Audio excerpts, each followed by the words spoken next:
बिस्मिल्लाहिर्रहमानिर्रहीम। अस्सलाम वालेकुम। मैं हूं आपका मेज़बान नासिर शाह और आप देख रहे हैं प्रोग्राम सियासी माहौल। नाज़रीन, बात करते हैं सबसे पहले पाकिस्तान की।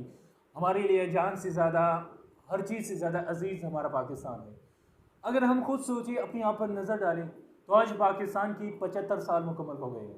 पाकिस्तान की 75 साल होने के बावजूद हमारी सियासी मसले वैसे के वैसे हैं, हमारी अंदरूनी मसले वैसे के वैसे हैं। जनाब, अगर हम खुद सोचें कि हमने 75 साल का, पीछे से 75 साल का सफ़र तय किया है, लेकिन हालात वहीं की वहीं है। हालात वहीं के वहीं हैं। 1947 जैसे हालात आज भी है।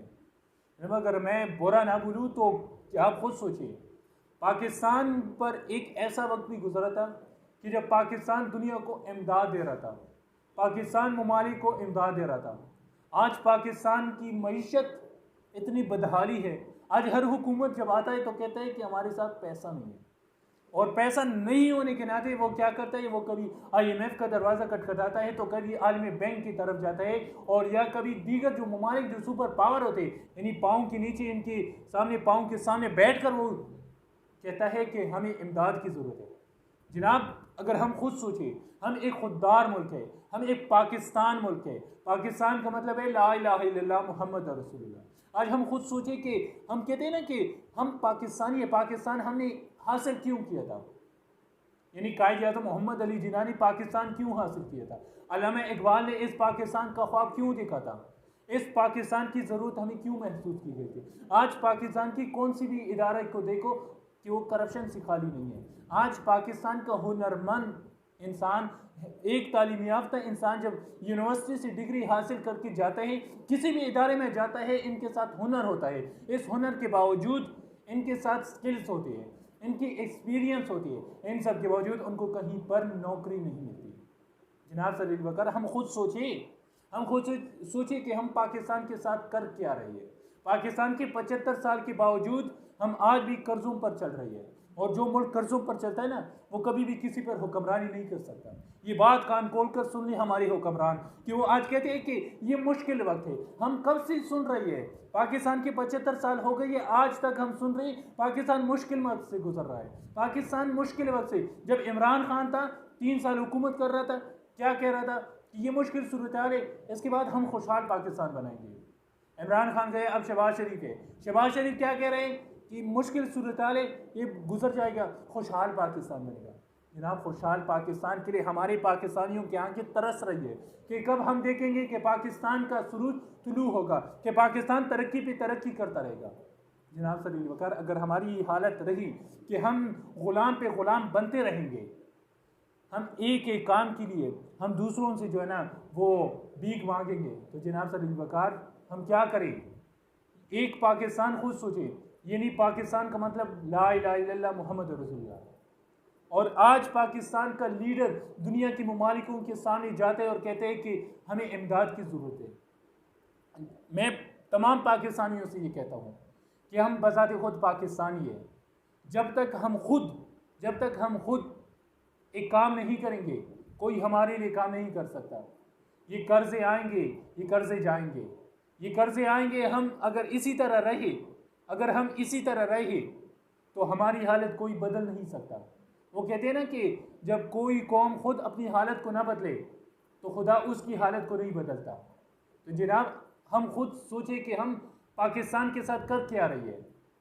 पाकिस्तान हमारे लिए सबसे बड़ी नेमत है, ये अल्लाह रब्बुल इज़्ज़त की हमारे लिए सबसे बड़ी नेमत है। इस नेमत के बावजूद हम इस नेमत के साथ क्या कर रही है। जब 14 अगस्त होती है तो हम अल्लाह ताला से शुक्र अदा करने के बजाय हम क्या कर रही है, हम खुद एहसास कर ले कि पाकिस्तान के 75 साल हो गई है। 75 साल के बावजूद हमने क्या खोया और क्या पाया, हम इस पर सोच नहीं रहे। हम सिर्फ काउंटिंग कर रही है, 75 हो गए, फिर 76 हो जाएंगे, फिर 77 हो जाएंगे, इसी तरह हम काउंटिंग करेंगे, एक सदी भी गुजर जाएगी, लेकिन हमारी हालत ऐसे के वैसे रहेगी। तो इसलिए मैं तमाम तर सियासी लीडरों से ये दरख्वास्त करता हूँ कि वो खुदारा पाकिस्तान का सोचें, खुदारा इस गरीब आवाम का सोचें। इस आवाम के साथ अगर हम यही कुछ करेंगे तो फिर कौन होगा, कौन इस पाकिस्तान को आगे ले जाएगा। यानी हमारी हुक्मरान जब आते हैं सिर्फ 5 साल की पॉलिसी बनाते हैं, और 5 साल में ये कहते हैं कि कैसे भी हो जाए, ये 5 साल हमारी गुजर जाए। जब 5 साल मुकम्मल होंगे तो किसी और नज़रिए के साथ, किसी और तब्दीली के नारे के साथ हम आवाम के सामने आते हैं और फिर एक नया नारा आवाम के सामने पेश करते हैं और आवाम को धोखा देकर अपने आप को दोबारा हुक्मरान बना लेते हैं। जनाब, आवाम ऐसा नहीं चलने देगी। आखिर कब तक आप इस तरह हमारी पाकिस्तान की आवाम को बेवकूफ़ बनाते रहोगे?